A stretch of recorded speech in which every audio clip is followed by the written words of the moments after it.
You watched it happen. A team that started the season with hope, headlines, and a Hall of Famer under center folded in the second half and left the stadium full of questions and fury. 7-3 at halftime, then 23-0 the rest of the way. By the final whistle, it felt less like a loss and more like an identity crisis wrapped in black and gold. The thing about this loss isn't the scoreboard alone, it's how the narrative unraveled in plain view. Pittsburgh led early because the Bills gifted them turnovers. That's luck, not proof. When the game stopped handing out freebies, Buffalo's plan showed up: grind the clock, win the trenches, and turn a manageable matchup into a beatdown. The stats read like a primer in dominance: 26 first downs to 10, 372 yards to 166, almost 42 minutes of possession. That's not a bad stretch masked by context. That's a one-sided coaching clinic.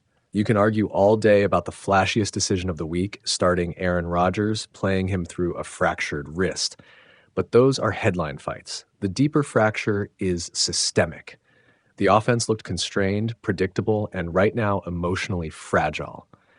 A veteran leader can steady a locker room with a look or a play call, but he can't manufacture better blocking, sharper route timing, or more competent situational football in one night. When the offensive engine sputters, the coach gets asked why he left the keys to a car with an obvious mechanical problem in the ignition. Mike Tomlin has been the standard bearer in Pittsburgh for almost 2 decades. His resume is real: playoff runs, steady culture, a badge of consistency in a brutal league. But yesterday felt different. There's a difference between consistency and complacency, and when you see a team outplayed in basic football fundamentals,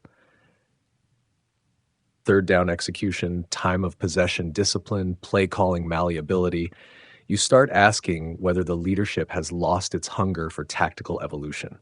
Let's be honest about the math. The Steelers are 6-5. That record still buys you hope in December, but the heat on the coaching seat spikes when your team loses the more technical battles. You don't have to be poetic about it.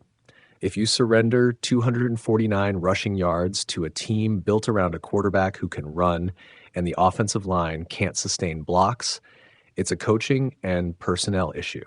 If your play caller can't adjust to what's happening at the line and your defensive game plan collapses in the second half, the buck stops in the staff room. Here's the cold tactical read. The Bills dominated the line of scrimmage and forced the Steelers out of rhythm. When rhythm dies, your timing routes become late, your screen game fails, and the quarterback process shortens. Against a defense designed to take away your rhythm, you need creativity, misdirection, play action that sells, tempo change, a rush game that can wear down the opponent.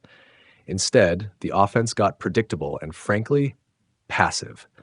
And in the NFL, passive is the same thing as punished. Fans pointed at the Rodgers decision like it was the only sin.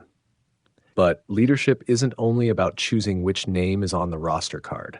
It's about assembling a system that works for the players you have and doesn't set them up to fail.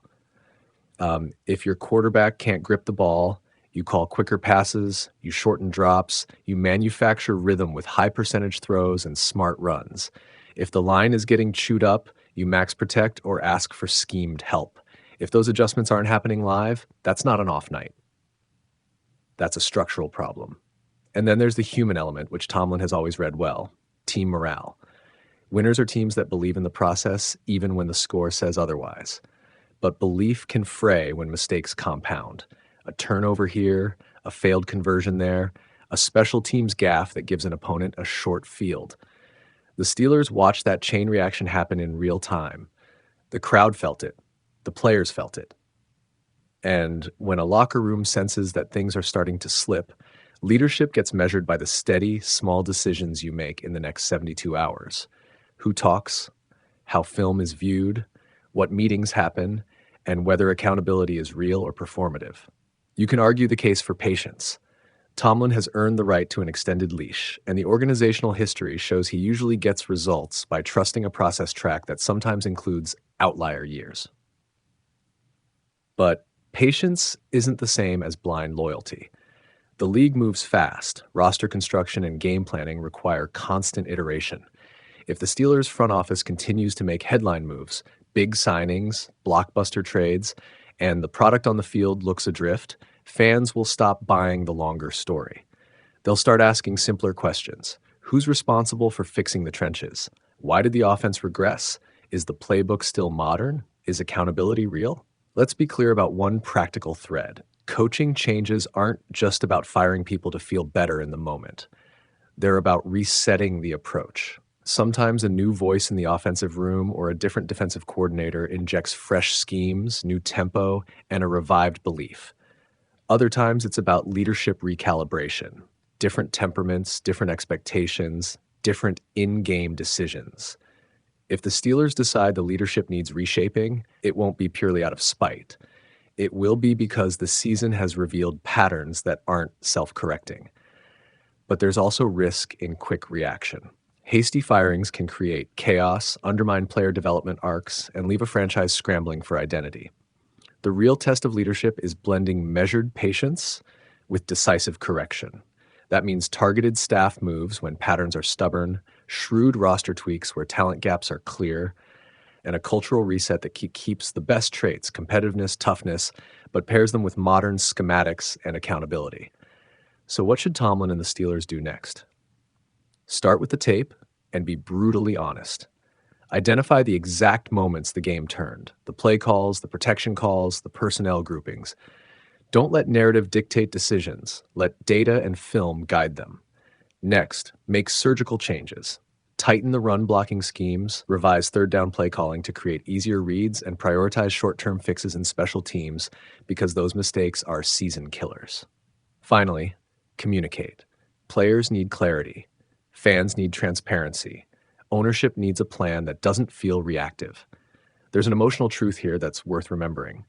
Steelers football is visceral and tribal. Fans don't just want wins. They want a character they can recognize on the field. Right now, that character looks inconsistent. That gap between expectation and execution is what fans are yelling about when they call for Tomlin's job. It's not just about one game. It's about a season where decisions didn't yield enough answers. If you're looking for a single sentence to sum it up, Pittsburgh is at a crossroads where leadership, scheme, and personnel must realign before the margin for error disappears.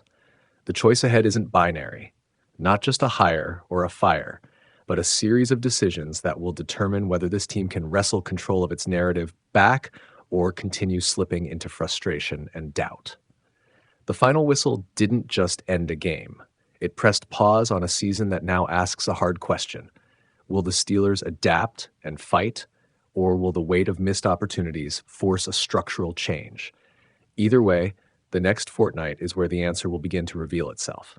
Fans will watch, staff will plan, and a city that loves its football will wait to see whether the team they root for can find its way back to the kind of relentless, clear-headed football that once defined Pittsburgh.